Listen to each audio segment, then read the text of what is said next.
నమస్తే entry news కి స్వాగతం. నేను సుప్రియ. ముందుగా ముఖ్యాంశాలు. వైసీపీ నేతల సోమశిల పర్యటనను అడ్డుకున్న పోలీసులు, పలువురు నేతలు అరెస్ట్. నెల్లూరులో హైటెన్షన్. శ్రీవారిని దర్శించిన ఇస్రో చైర్మన్ నారాయణన్, జనవరి 12న పిఎస్ఎల్వి C-62 ప్రయోగం విజయవంతం కావాలని ఆకాంక్ష. రేణిగుంటలో భారీ ర్యాలీ, బాలాజీ రైల్వే డివిజన్ ఏర్పాటు చేయాలని డిమాండ్.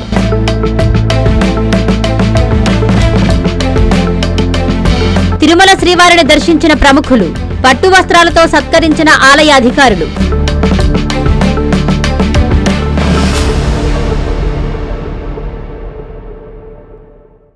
నెల్లూరు జిల్లాలో వైసీపీ తలపెట్టిన సోమశిల డ్యాం పర్యటనను పోలీసులు అడ్డుకున్నారు. మాజీ మంత్రులు గోవర్ధన్ రెడ్డి, ప్రసన్నకుమార్ రెడ్డి, ఎమ్మెల్సీ పర్వతరెడ్డితో పాటు పలువురు నేతలను హౌస్ అరెస్టులు చేశారు. ప్రభుత్వం, పోలీసుల తీరుపై పార్టీ నేతలు మండిపడ్డారు. బ్రేకింగ్ చూస్తున్నాం. వైసీపీ నెల్లూరు జిల్లా అధ్యక్షులు కాకాని గోవర్ధన్ రెడ్డి ఆధ్వర్యంలో తలపెట్టిన సోమశిల డ్యాం పర్యటనను పోలీసులు అడ్డుకున్నారు. కాకాని గోవర్ధన్ రెడ్డి, ఎమ్మెల్సీ పర్వతరెడ్డి చంద్రశేఖర్ రెడ్డి, పీఏసీ సభ్యులు నల్లప్రెడ్డి ప్రసన్నకుమార్ రెడ్డితో పాటు పలు నియోజకవర్గ ఇన్ఛార్జీలు శనివారం ఉదయం సోమశిల డ్యాంను పరిశీలించి అక్కడ ఆగిపోయిన మరమ్మతు పనులతో పాటు డ్యాంకు పొంచి ఉన్న ముప్పు, రైతాంగ సంక్షేమం తదితర విషయాలను ప్రజలకు తెలియజేయడంతో పాటు ప్రభుత్వంపై ఒత్తిడి చేసేందుకు వైసీపీ జలాశయాల పరిశీలన కార్యక్రమాన్ని చేపట్టింది. ఈ నేపథ్యంలో నేతలెవరూ అక్కడకు వెళ్లకుండా పోలీసులు చర్యలు తీసుకున్నారు. ప్రభుత్వంపై విమర్శలు చేసేందుకు అవకాశం ఉండడంతో పాటు అక్కడ విద్వేషాలను రెచ్చగొట్టే అవకాశం ఉందని, అది శాంతి భద్రతలకు విఘాతం కలుగుతాయని పోలీసులు ముందస్తు హౌస్ అరెస్టులు చేపట్టారన్నారు. ఈ క్రమంలో కాకాని గోవర్ధన్ రెడ్డి, నల్లప్రెడ్డి ప్రసన్నకుమార్ రెడ్డి, ఎమ్మెల్సీ పర్వతరెడ్డి చంద్రశేఖర్ రెడ్డి, ఆనం విజయ్ కుమార్ రెడ్డి తదితరులకు పోలీసులు నోటీసులు జారీ చేసి హౌస్ అరెస్టులు చేశారు. చంద్రశేఖర్ రెడ్డిని, ప్రసన్నకుమార్ రెడ్డిని నిర్బంధించిన విషయం తెలుసుకున్న వైసీపీ నాయకులు, కార్యకర్తలు వారి నివాసానికి పెద్ద ఎత్తున చేరుకుంటున్నారు. Balajinagar police station CI Sambasivarao Chandrasekhar రెడ్డికి నోటీసులు అందజేశారు. ఈ విషయమై పర్వత్ రెడ్డి, వైసీపీ నాయకులు ఊటుకూరు నాగార్జున, పేర్రాటి కోటేశ్వర రెడ్డిలతో కలిసి మీడియాతో మాట్లాడారు. పోలీసుల తీరుపై మండిపడ్డారు. సోమశిల జలాశయం పర్యటనకు వెళ్తున్న వైసీపీ నేతలను ఎక్కడికక్కడ గృహ నిర్బంధం చేశారు. కాకాని గోవర్ధన్ రెడ్డి నివాసం వద్ద ఉద్రిక్త వాతావరణం నెలకొంది. పర్యటనను పోలీసులు అడ్డుకోవడంతో పార్టీ నేతలు రోడ్డుపైన బైఠాయించారు. వైసీపీ జిల్లా అధ్యక్షులు కాకాని గోవర్ధన్ రెడ్డి ఆధ్వర్యంలో శనివారం తలపెట్టిన సోమశిల జలాశయం పర్యటనను పోలీసులు అడ్డుకున్నారు.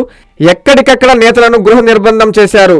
ముఖ్యంగా జిల్లా పార్టీ అధ్యక్షుడు కాకాని గోవర్ధన్ రెడ్డిని గృహ నిర్బంధం చేశారు.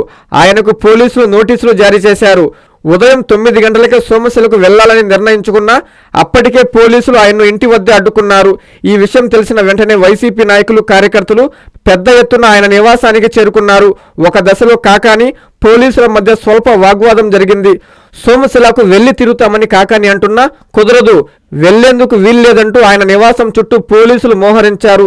ఎమ్మెల్సీ పర్వతరెడ్డి చంద్రశేఖర్ రెడ్డి, సర్వేపల్లి వైసీపీ నేతలు, కార్యకర్తలు కాకాని నివాసానికి చేరుకుని అక్కడ కొంతసేపు వారి కార్యాచరణపై చర్చించుకున్నారు. మొత్తానికి అక్కడ ఉద్రిక్తత వాతావరణం నెలకొంది.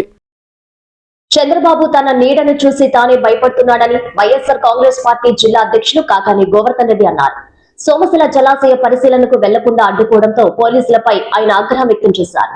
చంద్రబాబు పాలనలో దోపిడీ, అరాచకాలు పెరిగిపోయాయని ధ్వజమెత్తారు.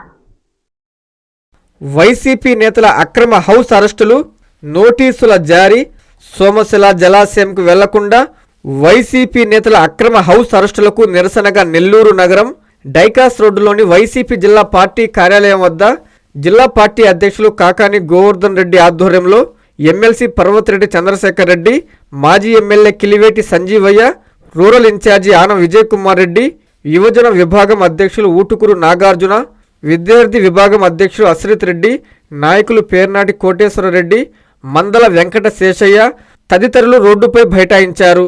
సుమారు గంటన్నర పాటు వారు ట్రాఫిక్కు ఇబ్బందికరంగా కూర్చోవడంతో పాటు ప్రభుత్వానికి వ్యతిరేకంగా నినాదాలు చేశారు. అప్పటికే భారీగా అక్కడకు పోలీసులు చేరుకున్నారు. డీఎస్పీ ఘట్టమనేని శ్రీనివాసరావు పర్యవేక్షణలో శాంతి భద్రతలు, ట్రాఫిక్కు విఘాతం కలగకుండా చర్యలు చేపట్టారు. నేతలకు తోడుగా నెల్లూరు సిటీ, రూరల్, కోవూరు, సర్వేపల్లి నియోజకవర్గాల నుంచి వందలాది మంది కార్యకర్తలు, నాయకులు అక్కడకు చేరుకొని వారు కూడా రోడ్డుపై బైఠాయించడంతో అక్కడ ఉద్రిక్తత పరిస్థితులు చోటు చేసుకున్నాయి. ఈ సందర్భంగా నాయకులు కార్యకర్తలు పెద్ద ఎత్తున నినాదాలు చేశారు. సీఎం డౌన్ డౌన్, ఇదేమి రాజ్యం, ఇదేమి రాజ్యం, దొంగల రాజ్యం, దోపిడి రాజ్యం, down down Chandrababu, we want justice, నశించాలి నశించాలి పోలీసుల అక్రమ అరెస్టులంటూ వైసీపీ నేతలు కార్యకర్తలు ముక్త కంఠంతో నినదించారు. ప్రభుత్వం పోలీసులపై ఆగ్రహం వ్యక్తం చేశారు. రోడ్డుపై బైఠాయించిన వారిని పోలీసులు బలవంతంగా లేపేందుకు యత్నించారు. అయినా వారు వినకపోవడంతో ఇక చేసేది లేక పోలీసులు వారి బైఠాయింపుని భగ్నం చేశారు. కాకాని ఎమ్మెల్సీ పర్వత్ రెడ్డి కిలివేటిని బలవంతంగా గోవర్ధన్ రెడ్డి ఇంట్లోకి తరలించి యథావిధిగా హౌస్ అరెస్టును కొనసాగించారు. ఈ సందర్భంగా కార్యకర్తలు నాయకులు జై జగన్, జై జై జగన్ అంటూ నినాదాలు చేశారు. పోలీస్ జులుం నశించాలంటూ స్లోగన్స్ ఇచ్చారు. మేము ఈ రోజు రోడ్డు మీద కూర్చున్నది ఈ రాష్ట్ర రైతాంగ ప్రయోజనాల కోసం, రాయలసీమ లిఫ్ట్ ఇరిగేషన్ సాధించండి అని చెప్పి కోరడానికి, రాయలసీమ లిఫ్ట్ ఇరిగేషన్ కోసం ఈ ప్రభుత్వం మీద ఒత్తిడి పెంచాలని మేము రోడ్డు మీద కూర్చున్నాం తప్ప చంద్రబాబు కొడుకు లోకేష్ లాగా మా నాయన తప్పు చేశాడు, మా నాయన అవినీతికి పాల్పడ్డాడు, మా నాయన ప్రజల సొత్తు దోచుకున్నా సరే మీరు ఎవరు కూడా పట్టించుకోవడానికి లేదు, ఆయన అరెస్ట్ చేయడానికి లేదు, మీరు అరెస్ట్ చేస్తే నేను నడిరేటు మీద కూర్చుంటానని చెప్పి ఆయన కూర్చుంటే మేము ఆ విధంగా కూర్చోరా. మేము ప్రజల పక్షాన రైతాంగం పక్షాన ఈరోజు నడి రోడ్డు మీద కూర్చొని ఈరోజు మమ్మల్ని వెళ్ళనివ్వండి అంటే దానికి సంబంధించి అనేక రకాలైనటువంటి అవాంతరాలు సృష్టించి మమ్మల్ని ఈడ్చి తీసుకొచ్చి ఇక్కడ కూర్చోబెట్టారు. మేమేమి అవమానం పట్టంలా, అవమానంగా భావించడంలా రైతుల కోసం జగన్మోహన్ రెడ్డి గారి నాయకత్వంలో ప్రాణాలు అర్పించడానికి కూడా వైఎస్ఆర్ కాంగ్రెస్ పార్టీ శ్రేణులు సిద్ధంగా ఉన్నాం. దీనికి సంబంధించి ఇది ఆరంభం మాత్రమే. ఏదో ఒకరోజు ఆర్భాటంగా చేసి వదిలేస్తాం అనుకుంటున్నారేమో, మేము వదలము. దీన్ని ప్రజల్లోకి రైతుల్లోకి విస్తృతంగా తీసుకువెళ్తాం, రైతుల మద్దతు కూడగడతాం, ఈ ప్రభుత్వం మీద ఒత్తిడి పెంచుతాం. ఈ ప్రభుత్వం మరలా రాయలసీమ ఎత్తిపోతల పథకం పూర్తయ్యేదాకా మా పోరాటం కొనసాగుతుంది. ఒకవేళ రాయలసీమ ఎత్తిపోతల విషయంలో చంద్రబాబు రైతు ప్రయోజనాలను విస్మరిస్తే, మొండి వైఖరి అవలంబిస్తే, మొండిగా ముందుకు వెళ్లి దాన్ని నిలిపివేస్తే, అర్ధాంతరంగా ఆపివేస్తే మేము మా ప్రభుత్వం రైతులందరూ కలిసి మరలా రైతు ప్రభుత్వాన్ని కోరుకుంటున్నారు. జగన్మోహన్ రెడ్డి గారు మరలా అధికారంలోకి రావడం ఖాయం. జగన్మోహన్ రెడ్డి గారు అధికారంలోకి వచ్చేదాకా మా పోరాటం రైతుల పక్షాన కొనసాగుతుంది. అధికారంలోకి రాగానే రాయలసీమ ఎత్తిపోతల పథకాన్ని ప్రారంభించి దాని ద్వారా రాయలసీమ, నెల్లూరు, ఒంగోలు కొంత ప్రాంతానికి త్రాగునీరు, సాగునీరు అందించడానికి మా పోరాటాలు కొనసాగిస్తాం. మా కార్యక్రమాలు నిర్విఘ్నంగా కొనసాగించి రైతుల పక్షాన మా ప్రాణాలు అర్పించడానికైనా సిద్ధంగా ఉంటామని చెప్పి ఈ సందర్భంగా తెలియదు. సీఎం చంద్రబాబుకు నిలువెల్ల అధికార వ్యామోహమని ఎమ్మెల్సీ పర్వతరెడ్డి చంద్రశేఖర్ రెడ్డి విమర్శించారు. సోమశిల జలాశయంకు వెళ్లనీయకుండా వైసీపీ నేతల అక్రమ అరెస్టులపై ఎమ్మెల్సీ మండిపడ్డారు. ప్రభుత్వంపై పలు ఘాటు వ్యాఖ్యలు చేశారు. ఏదైతే కూటమి ప్రభుత్వం ప్రజలకి హామీలు ఇచ్చిందో ఆ హామీలను నెరవేర్చే క్రమంలో, అలానే ప్రజలు పడుతున్నటువంటి బాధలని ప్రభుత్వానికి తెలియజేసే క్రమంలో అనేకమైనటువంటి నిరసన కార్యక్రమాలు చేపట్టాం. 5 సంవత్సరాలు ప్రతిపక్షంలో ఉండాలని తెలిసినప్పటికీ కూడా ప్రతిపక్షంతో పాటు వైఎస్ఆర్సీపీతో పాటు ప్రజలు వేలాదిగా నెల్లూరు జిల్లాలో కానీ ఆంధ్ర రాష్ట్రంలో కానీ ముందుకొచ్చి కార్యక్రమాల్లో పాల్గొనడం కూడా జరిగింది. అనేక కార్యక్రమాలు విజయవంతమైనవి. కేవలం 1.5 సంవత్సరం లోపల మేము చేస్తున్నటువంటి అనేక కార్యక్రమాల వల్ల ఈ రోజు ప్రజల్లో ఒక నమ్మకం కలిగింది. ఈ కూటమి ప్రభుత్వం ఎక్కువ కాలం అయితే కొనసాగే పరిస్థితి లేదు. తప్పకుండా జగన్మోహన్ రెడ్డి గారి ప్రభుత్వం మరొకసారి వస్తుంది. ఎస్పీ గారు ఒక 5 మందిని అయితే పొమ్మని చెప్పి చెప్తా ఉన్నారు అని చెప్పి మాట్లాడుతూ ఉన్నారు. ఒకటి చెప్తా ఉన్నాం, రైతులందరూ కూడా వాళ్ళు వస్తానని చెప్పినప్పుడు వైఎస్ఆర్సీపీ వాళ్ళకు ముందుండి వారి తరఫున పోరాడడానికి ప్రయత్నిస్తామంటే ఈ రోజు ఇప్పుడు మొత్తం లాఠీ చార్జ్ చేసి కార్యకర్తలను ఇబ్బందులు పెట్టి చేతులు పట్టుకొని లాగి అందరినీ కూడా లోపలికి పంపించి ఇప్పుడు 5 మందికి పర్మిషన్ ఇస్తామని చెప్పి చెప్తా ఉండడం అంటే ఎంత సిగ్గుచేటు అన్నది మీరు ఆలోచించాలి. తప్పకుండా కూడా మరి అందరితో కూడా కలుపుకొని మరొకసారి ఈ కార్యక్రమాన్ని విజయవంతం చేయడం కూడా జరుగుతుంది.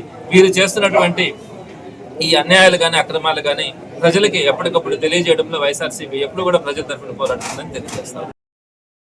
నెల్లూరు జిల్లా పోలీసుల తీరుపై వైసీపీ పీఏసీ సభ్యులు నల్లపరెడ్డి ప్రసన్నకుమార్ రెడ్డి అభ్యంతరం వ్యక్తం చేశారు. సోమశిల డ్యాం పరిశీలనకు వెళ్తుంటే ఎందుకు అడ్డుకుంటున్నారో చెప్పాలని పోలీసులను నిలదీశారు. ప్రసన్న నివాసానికి నాయకులు, కార్యకర్తలు పెద్ద ఎత్తున తరలివచ్చారు.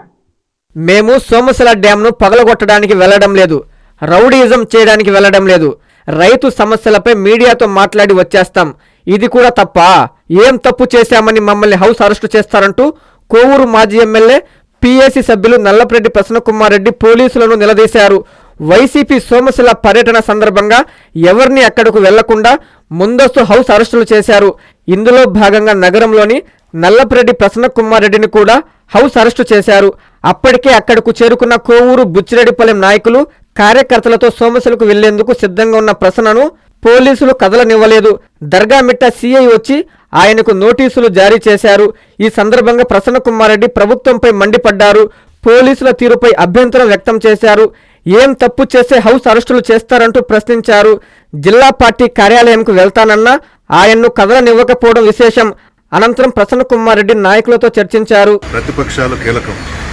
ప్రభుత్వం చేసే తప్పిదాలను మీడియా ద్వారా ప్రభుత్వానికి తెలియజేస్తారు. వాళ్ళు చేసే తప్పులను సరిదిద్దుకుంటారని ప్రతిపక్షాలు కీలక పాత్ర వహిస్తాయి. రేవంత్ రెడ్డి గారు తెలంగాణ ముఖ్యమంత్రి గారు నిండు సభలో రాయలసీమ లిఫ్ట్ ఇరిగేషన్ గురించి చంద్రబాబు నాయుడు ఆయన ఏ విధంగా కుమ్ముక్కైనారో ప్రజలందరూ చూసే విధంగా మాట్లాడిన విషయం అందరికీ తెలిసిందే. రేవంత్ రెడ్డి చంద్రబాబు నాయుడు మంచి మిత్రులు ఒకప్పుడు. రేవంత్ రెడ్డి కూడా తెలుగుదేశం పార్టీలో ఉన్నారు, ఎమ్మెల్యేగా పనిచేస్తున్నారు. చంద్రబాబు నాయుడుకి అత్యంత సన్నిహితుడు. ఈరోజు రాయలసీమ ఏమైపోయినా పర్వాలేదని చెప్పి చంద్రబాబు నాయుడు రేవంత్ రెడ్డితో కుమ్ముక్కై లిఫ్ట్ ఇరిగేషన్ ఆపడం అనేది చాలా దారుణమైనటువంటి విషయం. దీనిని రైతులకు ప్రజలకు తెలియజేయాలనే ఉద్దేశంతో ఈరోజు ఈ కార్యక్రమం పెట్టుకుంటే మమ్మల్ని అందరినీ కూడా హౌస్ అరెస్ట్ చేశారు. మేమేమన్నా పాకిస్తాన్ ఉగ్రవాదులమా అని అడుగుతా ఉన్నా. మేమేమన్నా సోమశిల డ్యాముని పేల్చేసేయడానికి పోతున్నామా అని అడుగుతున్నా ప్రభుత్వాన్ని. ఎందుకు మీకు అంత భయం అని అడుగుతా ఉన్నా.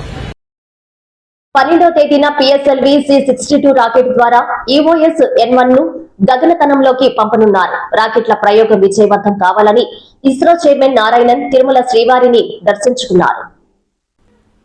తిరుమల శ్రీవారిని ISRO chairman doctor V Narayanan దర్శించుకున్నారు. శనివారం ఉదయం వీఐపీ విరామ సమయంలో స్వామివారి సేవలో పాల్గొని మొక్కులు చెల్లించుకున్నారు. 12వ తేదీ పిఎస్ఎల్వి C-62 రాకెట్ ద్వారా EOS N1 ను గగనతలంలోకి పంపనున్నారు. రాకెట్ల ప్రయోగం విజయవంతం కావాలని ఉపగ్రహ నమూనాను శ్రీవారి పాదాల చెంత ఉంచి ప్రత్యేక పూజలు నిర్వహించారు. ఆలయ అధికారులు ఇస్రో చైర్మన్ ను పట్టువస్త్రంతో సత్కరించి ఇస్రో శాస్త్రవేత్తలకు శ్రీవారి తీర్థప్రసాదాలు అందజేశారు. ఆలయం వెలుపల ఇస్రో చైర్మన్ మీడియాతో మాట్లాడుతూ ఈ నెల 12వ తేదీ ఉదయం 10:21 నిమిషాలకు శ్రీహరికోటలోని సతీష్ ధావన్ స్పేస్ సెంటర్ నుంచి పిఎస్ఎల్వి C-62 రాకెట్ ను ప్రయోగించనున్నామని తెలిపారు. ఈ ప్రయోగం ద్వారా EOS N1 అనే అత్యాధునిక ఎర్త్ అబ్జర్వర్ శాటిలైట్ తో పాటు మరో 15 కో ప్యాసింజర్ ఉపగ్రహాలను నింగిలోకి ప్రవేశపెట్టనున్నామన్నారు. ముఖ్యంగా EOS N1 ఉపగ్రహంలో హైపర్ స్పెక్ట్రల్ పేలోడ్ ఉండడంతో భూ పరిశీలనతో పాటు వ్యూహాత్మక అనువర్తనాలకు ఇది ఎంతో ఉపయోగకరంగా మారనుందని ఇస్రో అధికారులు వెల్లడించారు. On 12th January morning 10 a.m. 17 minutes we are going to have the PSLV C-62 launching EOS N1 satellite and 15 co-passenger satellites in the polar sun synchronous orbit. This is the first launch in 2026 and the 64th launch of the PSLV vehicle. And in this vehicle, we have 8 co-passenger satellites from foreign countries. With this, we will be accomplishing 442 foreign satellite launches from Indian soil. EOS N1. The purpose is mainly advanced Earth observation purpose. என்ன பயன்கள்னா நீங்க வந்து நம்ம இது வந்து I mean there is a hyperspectral, basically it's a hyperspectral payload is there. It will be useful for the strategic applications. జిల్లా ప్రతిష్టను చాటేలా గణతంత్ర దినోత్సవ వేడుకలను ఉండాలని చిత్తూరు జిల్లా DRO మోహన్ కుమార్ అధికారులను ఆదేశించారు. ఆయన సమావేశ మందిరంలో గణతంత్ర దినోత్సవ ఏర్పాట్లపై సంబంధిత శాఖల జిల్లా అధికారులతో సమీక్ష నిర్వహించారు. అన్ని శాఖలు సమన్వయంతో పనిచేయాలని సూచించారు. చిత్తూరు జిల్లాలో 77వ గణతంత్ర దినోత్సవ వేడుకలను ఘనంగా నిర్వహించేందుకు అన్ని శాఖలు సమన్వయంతో పనిచేయాలని జిల్లా రెవెన్యూ అధికారి మోహన్ కుమార్ ఆదేశించారు. చిత్తూరు కలెక్టరేట్లోని DRO కార్యాలయ సమావేశ మందిరంలో గణతంత్ర దినోత్సవ ఏర్పాట్లపై సంబంధిత జిల్లా శాఖల అధికారులతో సమీక్ష సమావేశం నిర్వహించారు. ఈ సమావేశంలో వేడుకల నిర్వహణ, భద్రతా ఏర్పాట్లు, పరేడ్, సాంస్కృతిక కార్యక్రమాలు, ప్రజలకు ఎలాంటి ఇబ్బందులు కలగకుండా తీసుకోవాల్సిన చర్యలపై DRO చర్చించారు. గణతంత్ర దినోత్సవం జిల్లా ప్రతిష్టను చాటేలా జరగాలని, ప్రతి శాఖ బాధ్యతాయుతంగా వ్యవహరించాలని ఆయన సూచించారు. కూటమి ప్రభుత్వంలో అభివృద్ధి పరుగులు పెడుతుందని టీడీపీ నేత కోటమిరెడ్డి గిరిధర్ రెడ్డి అన్నారు. నెల్లూరు రూరల్ నియోజకవర్గం పరిధిలోని మాదరాజుగూడూరు గ్రామంలో 30 లక్షల వ్యయంతో ప్రభుత్వ ఆయుర్వేద వైద్యశాల బిల్డింగ్ పనుల శంకుస్థాపన కార్యక్రమంలో గిరిధర్ రెడ్డి పాల్గొని మాట్లాడారు. కూటమి ప్రభుత్వం ఏర్పడినప్పటి నుండి నెల్లూరు రూరల్ నియోజకవర్గంలో ఎమ్మెల్యే కోటమిరెడ్డి సేదరెడ్డి ఆధ్వర్యంలో 100 కోట్ల రూపాయల నిధులతో అభివృద్ధి పనులు జరుగుతున్నాయని టీడీపీ నాయకులు కోటమిరెడ్డి గిరిధర్ రెడ్డి అన్నారు. శనివారం నెల్లూరు రూరల్ నియోజకవర్గ పరిధిలోని మాదరాజుగూడూరు గ్రామంలో 30 లక్షల రూపాయల వ్యయంతో ప్రభుత్వ ఆయుర్వేద వైద్యశాల బిల్డింగ్ పనులకు నెల్లూరు రూరల్ మండల పరిషత్ అధ్యక్షుడు బూడిద విజయ్ కుమార్ శంకుస్థాపన చేశారు. ఈ కార్యక్రమంలో ముఖ్య అతిథిగా పాల్గొన్న టీడీపీ నాయకులు కోటమిరెడ్డి గిరిధర్ రెడ్డి మాట్లాడుతూ కూటమి ప్రభుత్వం ఏర్పడినప్పటి నుండి నెల్లూరు రూరల్ మండలంలో 116 కోట్ల రూపాయలతో అభివృద్ధి పనులు చేశామన్నారు. మాటకు కట్టుబడి ఉండే మంచి ప్రభుత్వం కూటమి ప్రభుత్వమని, ప్రజలకు ఏ సమస్య ఉన్నా తోడుగా అండగా ఉంటామన్నారు. ఈ కార్యక్రమంలో టీడీపీ సీనియర్ నాయకులు ఇందుపూరు శ్రీనివాసులరెడ్డి, టీడీపీ మండల convener Pradeep, Nellore rural MLA కార్యాలయ మండల ఇన్ఛార్జ్ వేమిరెడ్డి సురేందర్ రెడ్డి, మండల పరిషత్ ఉపాధ్యక్షుడు పల్లంరెడ్డి రవీంద్రారెడ్డి, క్లస్టర్ ఇన్ఛార్జి గున్నయ్య, గ్రామ సర్పంచ్ వెంకటేశ్వర్లు తదితరులు పాల్గొన్నారు. నెల్లూరు రూరల్ నియోజకవర్గంలో మాదరాజుగూడు గ్రామంలో ప్రభుత్వ ఆయుర్వేద వైద్యశాల 30 లక్షల రూపాయలతో మండలాధ్యక్షులు విజయ్ కుమార్ గారు ఈరోజు వారితో పాటు గ్రామంలో సర్పంచ్ గారు, మిగతా పార్టీ నాయకులు, గ్రామ పెద్దలు అందరి సమక్షంలో ఈరోజు శంకుస్థాపన చేసుకోవడం జరిగింది. ఈ గ్రామంలో ఇంతకు మునుపు ప్రభుత్వ ఆయుర్వేద వైద్యశాల ఏదో ఉన్నప్పటికీ చాలా పాతవి, చిన్న రూములు ఏదో ఒకటో రెండో ఉన్నవి. ప్రత్యేకంగా ప్రభుత్వం మళ్ళీ దాన్ని శాంక్షన్ చేసి ఈరోజు ఒక మంచి ఆయుర్వేద వైద్యశాల ఉండాలా అనే ఉద్దేశంతో 30 లక్షల రూపాయలతో ఈరోజు శంకుస్థాపన చేసుకున్నాం. అదేవిధంగా కూటమి ప్రభుత్వం అధికారంలోకి వచ్చిన తర్వాత గౌరవ ముఖ్యమంత్రి నారా చంద్రబాబు నాయుడు గారి ఆధ్వర్యంలో నెల్లూరు రూరల్ నియోజకవర్గంలో అటు అర్బన్లో 26 డివిజన్లో కానీ ఇటు 18 గ్రామాల్లో కూడా ఎన్నో అభివృద్ధి పనులు కొన్ని కోట్ల రూపాయలతో చేయడం జరిగింది. కూటమి ప్రభుత్వం ఇచ్చే సంక్షేమ పథకాలు ఏదైతే మాటిచ్చారో ఆ సంక్షేమ పథకాలన్నీ కూడా అర్హులైన వారికి వచ్చే విధంగా చూడడం, నాయకులందరూ కలిసికట్టుగా కూటమి నాయకులతో సమన్వయం చేసుకుంటూ ప్రతి ఒక్క ప్రభుత్వ సంక్షేమ పథకం దుర్వినియోగం కాకుండా సద్వినియోగంగా అందరికీ అందేటట్టు అది చేస్తున్నాం.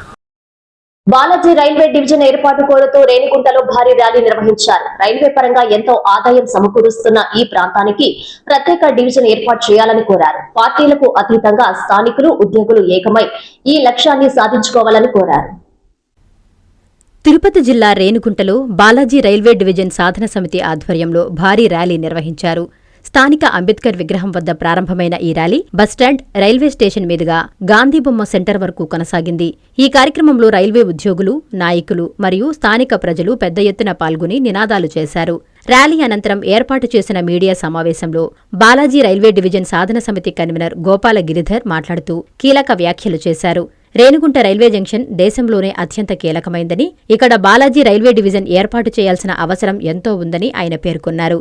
రైల్వే పరంగా ఎంతో ఆదాయం సమకూరుస్తున్న ఈ ప్రాంతానికి ప్రత్యేక డివిజన్ హోదా కల్పించకపోవడం వల్ల అభివృద్ధి కుంటుపడుతోందని ఆవేదన వ్యక్తం చేశారు. పార్టీలకు అతీతంగా స్థానికులు మరియు ఉద్యోగులు ఏకమై ఈ లక్ష్యాన్ని సాధించుకోవాలని పిలుపునిచ్చారు. ఈ కార్యక్రమంలో రైల్వే ఎంప్లాయీస్ అసోసియేషన్ ప్రతినిధులు, వివిధ ప్రజా సంఘాల నాయకులు, రేణిగుంట పట్టణ ప్రముఖులు పాల్గొన్నారు. ఓం నమో వెంకటేశాయ. తిరుపతి కేంద్రంగా బాలాజీ రైల్వే డివిజన్ ఏర్పాటు చేయాలని, కొత్తగా ఏర్పడుతున్న దక్షిణ కోస్తా రైల్వేల్లో 5వ డివిజన్గా ఏర్పాటు చేయాలని చెప్పి ఈరోజు ఇక్కడ ర్యాలీ చేయడం జరిగింది. రేణిగుంటలో గత 2 నెలలుగా తిరుపతిలో కచ్చపే ఆడిటోరియంలో అయితే ఏమి, మళ్ళీ ఒక మేధావుల సదస్సు అయితే ఏంటి, మళ్ళీ ఒక ర్యాలీ పెద్ద ఎత్తున తిరుపతిలో కండక్ట్ చేయడం జరిగింది.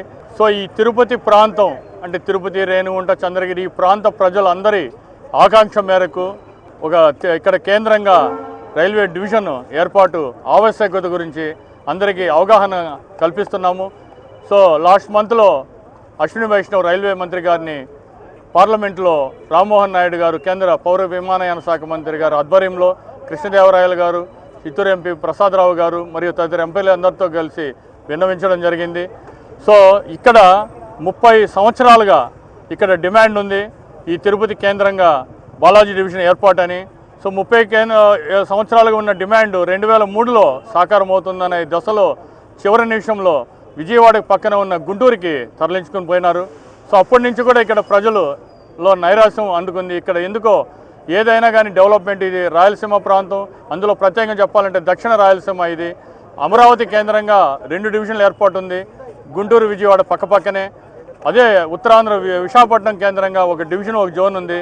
బట్ రాయలసీమ ప్రాంతం నెల్లూరు, ఒంగోలు అంటే ఈ తదితర ఉమ్మడి జిల్లాలు 6 జిల్లాలకు కలిపి ఒకటే ఉంది, గుంతకల్లు.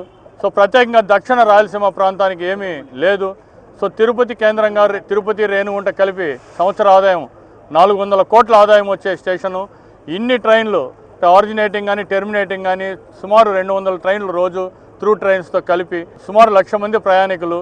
ఇంత పొటెన్షియాలిటీ ఉన్నది భారతదేశంలోనే, భారతీయ రైల్వేల్లోనే కనీసం డివిజన్ కేంద్రంగా కానీ జోనల్ కేంద్రంగా కానీ లేదు. ఈ స్టేషన్ని అన్ని సర్వ హక్కులు ఉన్నాయి, సర్వ వసతులు ఉన్నాయి. సో ఇక్కడ కేంద్రంగా ఏర్పాటు చేస్తే ఈ వెనుకబడిన ప్రాంతానికి యువతకైతేమి, వ్యాపారస్తులకైతేమి, ప్రజలకైతేమి అన్ని వర్గాల వారికి చాలా ఉపయోగకరంగా ఉంటుంది. సో ఈ డివిజన్ ఏర్పాటు చేస్తే ఒక స్కూలు, ఒక హాస్పిటల్ వస్తుంది, పెద్ద ఇన్ఫ్రాస్ట్రక్చర్ ఏర్పాటు చేయడం జరుగుతుంది. మహాత్మా గాంధీ జాతీయ గ్రామీణ ఉపాధి హామీ చట్టాన్ని కనుమరుగు చేయాలని చూస్తున్నారని చిత్తూరు జిల్లా కాంగ్రెస్ పార్టీ జిల్లా అధ్యక్షుడు దయ్యాల రమేష్ మండిపడ్డారు. అందుకు నిరసనగా ఆదివారం నిరసన దీక్ష చేపడుతున్నట్లు తెలిపారు. పార్టీలకు అతీతంగా తరలి రావాలని కోరారు. చిత్తూరు జిల్లా కాంగ్రెస్ పార్టీ అధ్యక్షుడిగా బాధ్యతలు అప్పగించిన కాంగ్రెస్ అధిష్టానానికి పిసిసి అధ్యక్షురాలు షర్మిలమ్మకు నూతన డిసిసి అధ్యక్షుడు దయ్యాల రమేష్ కృతజ్ఞతలు తెలియజేశారు. ఈ సందర్భంగా శుక్రవారం ఆయన చిత్తూరు ప్రెస్ క్లబ్లో విలేకరులతో మాట్లాడుతూ కాంగ్రెస్ పార్టీ నిరుపేదల మనుగడ కోసం రూపొందించిన మహాత్మా గాంధీ జాతీయ గ్రామీణ ఉపాధి హామీ చట్టాన్ని అర్ధాంతరంగా పేరు మార్చి దశల వారీగా కనుమరుగు చేయాలని ప్రయత్నిస్తుందని అన్నారు. కేంద్ర ప్రభుత్వ నిరంకుశ ధోరణికి వ్యతిరేకంగా జనవరి 11 ఆదివారం నిరసన దీక్ష చేపడుతున్నట్లు రమేష్ తెలిపారు. ఉదయం 9 గంటల నుండి సాయంత్రం 5 గంటల వరకు చిత్తూరు మహాత్మా గాంధీ విగ్రహం వద్ద ఉపవాస నిరసన దీక్షకు పార్టీలకు అతీతంగా అందరూ పెద్ద ఎత్తున హాజరై విజయవంతం చేయాలని కోరారు. అనంతరం పలువురు కాంగ్రెస్ నాయకులు మాట్లాడారు.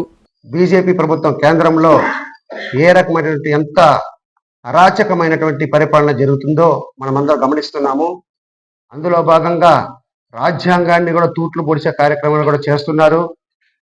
కాబట్టి మేమందరం కూడా దీని మీద పూర్తిగా ఖండిస్తున్నాము. ఎందుకంటే పేద, బడుగు, బలహీన వర్గాలైనటువంటి ఎస్సీ, ఎస్టీ, బీసీలకు ఒక జీవనోపాధి కోసం రాజ్యాంగబద్ధంగా కల్పించినటువంటి చట్టము ఎంజీఎన్ఆర్ఈజీఎస్. మహాత్మా గాంధీ పేరు మీద ఈ చట్టం ఉంది. ఇది కూడా తొలగించాలన్నటువంటి దురుద్దేశంతో ఈ చట్టాన్ని కూడా తీసేసి ఈ ఉపాధి హామీ పథకానికి కూడా తూట్లు పొడిచే కార్యక్రమాలు నేడు జరుగుతున్నది.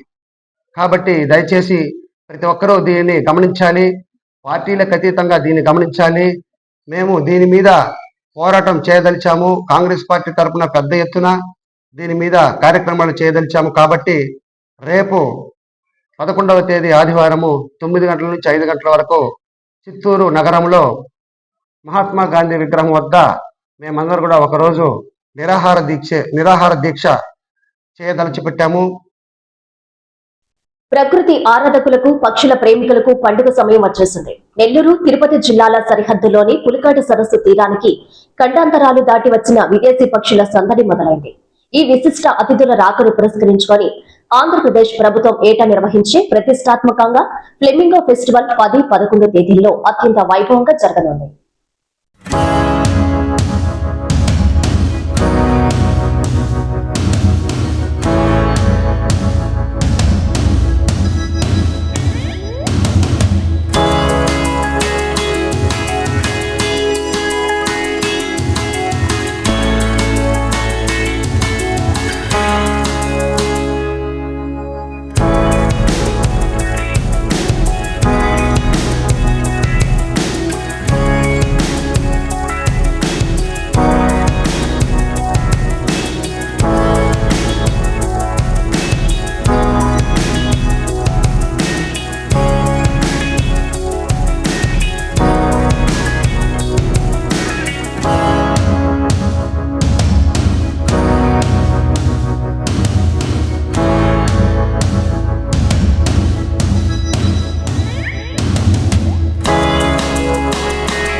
తిరుమల శ్రీవారిని తెలుగు రాష్ట్రాల రాజకీయ నేతలు సినీ ప్రముఖులు దర్శించుకొని మొక్కులు చెల్లించుకున్నారు. వేద పండితులు ఆశీర్వచనం అందించారు. ఆలయ అధికారులు పట్టు వస్త్రంతో సత్కరించి తీర్థ ప్రసాదాలు అందజేశారు. తిరుమల శ్రీవారిని పలువురు ప్రముఖులు దర్శించుకున్నారు.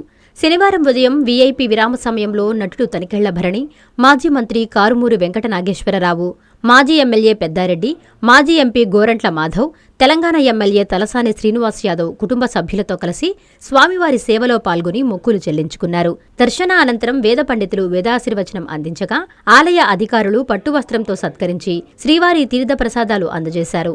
అనంతరం ఆలయ వెలుపల తనికెళ్ల భరణి మీడియాతో మాట్లాడుతూ ఓ ప్రైవేట్ స్కూల్ వార్షికోత్సవానికి హాజరవ్వడానికి తిరుపతికొచ్చానని, విద్యతో పాటు సనాతన విలువలు ఆ స్కూల్ నేర్పుతున్నట్లు చెప్పారు.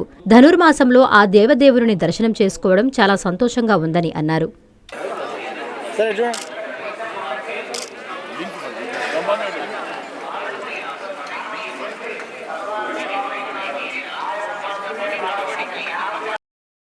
వార్తలు ముగించే ముందు ముఖ్యాంశాలు మరోసారి. వైసీపీ నేతల సోమశిల పర్యటనను అడ్డుకున్న పోలీసులు, పలువురు నేతలు అరెస్ట్, నెల్లూరులో హైటెన్షన్. శ్రీవారిని దర్శించిన ఇస్రో చైర్మన్ నారాయణన్, జనవరి 12న PSLV C62 ప్రయోగం విజయవంతం కావాలని ఆకాంక్ష. రేణిగుంటలో భారీ ర్యాలీ, బాలాజీ రైల్వే డివిజన్ ఏర్పాటు చేయాలని డిమాండ్.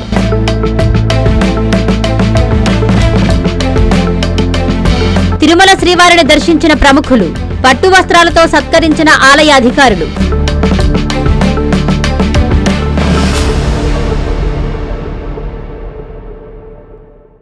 ఈ వార్తలు ఇంతటితో సమాప్తం. నమస్కారం.